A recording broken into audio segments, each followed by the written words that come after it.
तो जवाब आप समझ लीजिए, लफ्ज सलफी का मतलब होता है जो असलाफ की पैरवी करे, जो असलाफ के नक्शे कदम पर चले, जो असलाफ के बताए हुए रास्तों पर चले, उसको सलफी कहते हैं।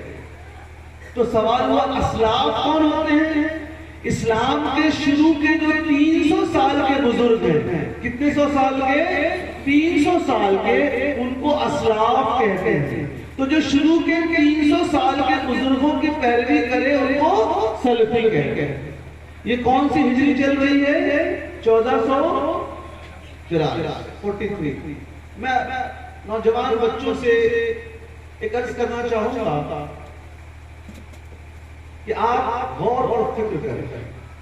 हर रोज अखबार पढ़ते होंगे आप लोग, या स्कूल में ब्लैक बोर्ड पे डेट डालते होंगे, लिखते 2021 लिखते हैं कि नहीं लिखते? कितने बच्चों ने गौर किया कि 2021 का मतलब क्या है? मैं आपको क्वांटम मैकेनिक्स और उसूल शासी पढ़ने को नहीं कहा जा रहा है। बुनियादी सवाल हर रोज अखबार में देखते 2021, और या इस्लामिक कैलेंडर में देखते हो 1443। आप लोगों के दिल में ये सवाल क्यों नहीं आया कि इसका मतलब क्या है? याद रखिए, अगर आप इल्म से दूर हो जाएंगे आप तरक्की नहीं कर सकते। आज सच्चर कमेटी भारत सरकार की रिपोर्ट है, इस मुल्क हिंदुस्तान में जो कौम सबसे पिछड़ी है तालीम के एतबार से, इल्म के एतबार से, शिक्षा के एतबार से, वो है मुसलमान। इंटरनेट पे रिपोर्ट मौजूद है, रिपोर्ट का नाम है Sachar committee report. English, Hindi, Urdu तीनों जबान में है, छपी भी है। सोचिए, हम उस दीन को मान रहे हैं जहां सबसे पहली आयत नाज़िल हुई थी, इक़रा बिस्मि रब्बिकल लज़ी खलक़। पढ़ो अपने रब के नाम से। उस आयत को मानने वाली कौम की हालत क्या हो रही है कि आज तालीम के एतबार से सबसे पिछड़ी हुई है। सही बोल रहा हूं? इंजेक्शन में लगाता हूं, और हर वो शख्स जो इंजेक्शन लगाता है वो आपका दुश्मन नहीं होता। आपके हाथ में फुंसी हो गई, आप डॉक्टर के पास गए, डॉक्टर साहब फुंसी हो गई। डॉक्टर साहब ने कहा चीरा लगाना पड़ेगा ताकि मवाद बाहर निकल आए। आपने कहा नहीं डॉक्टर साहब, नहीं थोड़ा दर्द होगा। डॉक्टर साहब ठीक है जाइए। 1 महीने बाद आए, डॉक्टर साहब वो जख्म इतना बड़ा हो गया है। डॉक्टर साहब ने कहा अब तो उंगली काटनी पड़ेगी। अगर उस वक्त चीरा लगा दिए होते तो उंगली काटना ना पड़ता। तो हर वो शख्स जो आपको इंजेक्शन लगाए, चीरा लगाए, वो आपका दुश्मन नहीं होता है। कुछ लोग दोस्त भी होते हैं जो ऐसी बातें बोलकर आपको सोचने के लिए मजबूर करते हैं कि हमारी जिंदगी क्या हो गई है। हम सुबह उठते हैं, खाते हैं, पीते हैं, लेकिन हम दीन से दूर हैं। सही है? 2021 का मतलब क्या है? हजरत ईसा बिन मरियम अलैहिस्सलाम की पैदाइश को आज ईसाइयों के मुताबिक 2021 साल हो गए। इसीलिए इसको ईसवी कैलेंडर बोलते हैं। कौन सा कैलेंडर? ईसवी कैलेंडर। आपसे पूछा जाए आपकी उम्र क्या है, आपने कहा 30 साल। इसका मतलब क्या है? इस दुनिया में आपको आए हुए 30 साल हो गए। उसी तरह 2021 का मतलब है कि हज़रत ईसा बिन मरियम अलैहिस्सलाम को इस दुनिया में आए हुए कितने साल हो गए हैं? 2021। और इस्लामी कैलेंडर को क्या बोलते हैं? हिजरी कैलेंडर। हिजरी कैलेंडर यानी अल्लाह के रसूल सल्लल्लाहु अलैहि वसल्लम जिस साल मक्का शरीफ से मदीना शरीफ हिजरत फरमाई, हुजूर कौन से शहर में दुनिया में तशरीफ लाए थे? मक्का शरीफ में। अगर बच्चे ये भी याद करके चले गए, मुझे उम्मीद है कि कमेटी खुश होगी, कुछ तो सीख कर। हुजूर कौन से शहर में तशरीफ लाए दुनिया में? मक्का शरीफ में। वहां 40 साल की उम्र में नबूवत का ऐलान फरमाया। कुछ लोग मिले कि हुजूर ने 40 साल में नबी बने, गलत। हुजूर खुद फरमाते हैं जामे तिर्मिज़ी की हसन हदीस में, मैं उस वक्त भी नबी था जब आदम जिस्म और रूह के बीच में थे। तो हुजूर ने 40 साल की उम्र में नबूवत का ऐलान फरमाया, उसके बाद उसी मक्का शरीफ में 13 साल रहे। कितने साल? 13। 40 में 13 जोड़े तो कितना हो गया? 53। फिर 53 साल की उम्र में मक्का शरीफ से हिजरत फरमाकर सफर कर कर मदीना शरीफ में आ गए और मदीना शरीफ में 10 साल रहे। कितने साल? 10 साल। 53 और 10 कितने हो गए? 63। 63 साल की उम्र में इस दुनिया से विसाल फरमाए। अब मैंने क्योंकि हाँ हुजूर ने फरमाया मेरे बारे में बताओ, हमारे नौजवान तो पढ़ते नहीं है, मैंने सोचा इस महफिल के जरिए कम से कम यही बता दिया जाए। अगर आप अपने बच्चों को ये बता पाते हैं, समझ लीजिए आपका मुस्तकबिल रोशन है कि आपने हुजूर के मुतालिक बच्चों को बता दिया। अगर आप ये भी नहीं बता पाते हैं तो बड़ी तकलीफ है। अब एक सवाल है, हुजूर जिंदा है कि नहीं है? जिंदा है, पक्का सोच लीजिए। लेकिन कुरान मजीद में कुल्लु नफ्सिन ज़ाइक़तुल मौत, हर नफ्स को मौत का मजा चखना। लेकिन हमारा अकीदा है कि हुजूर जिंदा है। अब क्या करें? तमाम सुन्नी का अकीदा है कि नहीं कि हुजूर जिंदा है? हमारा अकीदा है। यही आपको जो अकीदा हो उसके बारे में जानिए। ये आपको मालूम नहीं होता है, इसी का फायदा कुछ बच्चे उठाते हैं। अब आ रहा हूं घुरा के ला पीछे से ला। बुखारी शरीफ की हदीस है, गौर से सुनिए।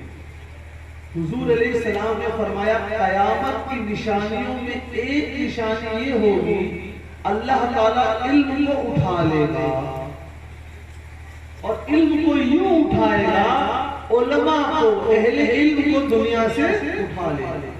आगे फरमाया उसके बाद जाहिल लोग, ये लफ्ज़ जहला, जाहिल लोग अपनी राय को दीन बनाकर लोगों में बताते। आज आपको देखने को मिल रहा है कि नहीं? पैंट शर्ट पहने हुए मुज्तहिद मुतलक आ गए हैं। उर्दू में मैं गया कानपुर में, बच्चे आ गए, हम तो सिर्फ बुखारी पर अमल करते हैं। मैंने सामने बुखारी शरीफ का पढ़ी है, यानी वो हिंदी वाली पढ़ते हैं। आज हर नौजवान बच्चा ये कुफ्र है, ये शिर्क है, ये बिदअत है, ये मत करो, गाली मत बनाओ। हम सोचते हैं अल्लाह अल्लाह ही कैसे होगा। लेकिन जब ये हदीस शरीफ रहते हैं तो हुजूर ने फरमाया है आना ही था। जो लोग इंटरनेट पे बैठकर दिन भर गूगलिंग करके हदीस ढूंढ रहे हैं, हिंदी में किताबें पढ़ रहे हैं, वो बदौई में और इस इलाके में घूमते मुज्तहिद मुतलक देखा है कि नहीं आपने? एक और मिसाल दे दूंगा। क्या नाम है इस इलाके का? कल घोसिया के जो सबसे बुजुर्ग मुसलमान हैं उनके पास जाइए। आप आसान तरीका बताता हूं, किताब खोलने की भी जरूरत नहीं है। उनसे जाइए, सलाम करिए, उनकी मिजाज खुशी कीजिए, उससे एक सवाल कीजिए, हजरत क्या आपने अपने बचपने में किसी को उंगली हिलाते हुए देखा था ऐसे तशव्वुश में? सिंपल। या यूं पांव फैलाकर नमाज पढ़ते हुए देखा था? आराम से पूछना है। हजरत बोलेंगे बेटा हमारी उम्र 80 साल हो गई, लेकिन हमने अपने बचपने में भी इसको, यानी उन्होंने अपने दादा देखा होगा। फिर आप सोचिए क्या घोसिया में आज तक सारे लोग गलत नमाज पढ़ रहे थे और अब 25 साल में कुछ बच्चे आ गए हैं जो बोलते हैं हमारी ही नमाज सही है। सोचिए। अब आइए असल सवाल की तरफ। जो इस्लाम के शुरू के 300 साल की पैरवी करे उनको क्या बोलते हैं? सलफी। ये 1443 हिजरी चल रही है। मतलब क्या है? जिस साल अल्लाह के रसूल अलैहिस्सलाम मक्का शरीफ से मदीना शरीफ हिजरत फरमाई, उस वाक़े को हुए, उस घटना को हुए आज 1443 साल हो गए। इसलिए इस्लामिक कैलेंडर को हिजरी कैलेंडर कहते हैं। अब किसी बच्चे के जहन में सवाल आया कि डॉक्टर साहब जरा बताइए कि जो शुरू के 300 साल के बुजुर्ग थे उनमें से चंद एक के नाम बताइए। हमने कहा ये अच्छा सवाल, ताकि पता लगे कि शुरू के 300 साल वालों को कौन कौन मानता। इमाम जाफर सादिक, इमाम आजम अबू हनीफा, इमाम मालिक, इमाम शाफई, इमाम अहमद बिन हंबल, इमाम बुखारी, ये तमाम के तमाम इस्लाम के शुरू के 300 साल के बुजुर्ग हैं। जो इनको माने वो क्या होगा? सलफी। और इनको कौन मानता है? इनको हम सुन्नी मानते हैं। इमाम आजम को हम मानते हैं, इमाम शाफई को हम मानते हैं, इमाम सुफियान थौरी को हम मानते हैं। ये अपने आप को सलफी गैर मुकल्लिद जो कहते हैं अहले हदीस, ये किसको मानते हैं? ये मानते हैं इब्न तैमिया को। और इब्न तैमिया की मौत हुई 728 हिजरी में। कितने हिजरी में? 728। तो जो 728 हिजरी में मरने वाले की पैरवी करे वो अपने आप को सलफी कह ही नहीं सकता। बहुत अच्छी मालूमात है, बहुत अच्छी मालूमात है, माशाल्लाह माशाल्लाह। लेकिन एक चीज अर्ज करूं, मैं आपके यहाँ पहली बार आया हूँ। आप भी अक्सर लोग मुझे पहली बार सुन रहे होंगे, इंटरनेट पे मेरे 1000 के करीब लेक्चर होंगे। मेरा यही अंदाज है, जब मैं पढ़ाता हूँ, एक प्रोफेसर हूँ, तो मैं तकरीर का मेरा अंदाज ही यही है। आप में से कुछ को पसंद आएगा, कुछ को नहीं आएगा, लेकिन मेरा अंदाज यही रहेगा। आप जब इस जलसे से जाएं तो आप लगे कि हाँ हम कुछ सोच कर जा रहे हैं, कुछ लेकर जा रहे हैं। अगर आप इस मिशन के साथ जाएंगे और आपकी जिंदगी में तब्दीली आएगी तो फायदा है जलसे। अब फिर ओरिजिनल सवाल, हुजूर जिंदा है कि नहीं है? और कुरान मजीद में कुल्लु नफ्सिन ज़ाइक़ातुल मौत, हर नफ्स में मौत का मजा चखना है। अब क्या करेंगे? दोनों का जवाब अगर किसी के पास मौजूद है तो वो है अहले सुन्नत का जवाब, और किसी के पास जवाब नहीं है।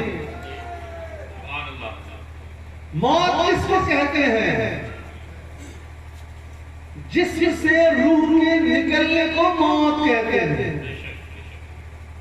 जिस्म से रूह को निकलने को मौत कहते हैं।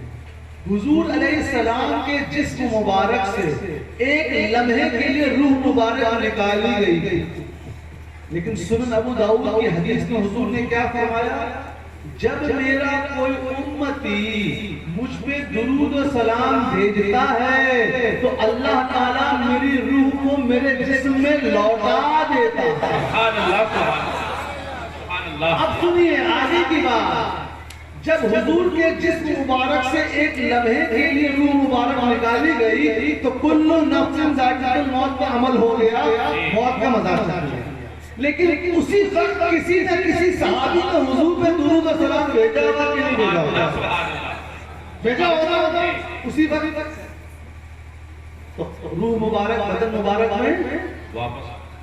अब पहले सहाबी का वो दुरूद और सलाम खत्म नहीं हुआ होगा तो किसी न किसी दूसरे सहाबी ने भेजी होगा। और आज तक इस महफिल में कोई बैठा है, यहाँ नहीं तो कोई अजमेर शरीफ में, नहीं तो कोई बरेली शरीफ में, नहीं तो कोई बगदाद शरीफ में, दुनिया के किसी न किसी हिस्से में इस वक्त कोई ना कोई हुजूर पे दुरूद भेज रहा है कि नहीं भेज रहा है?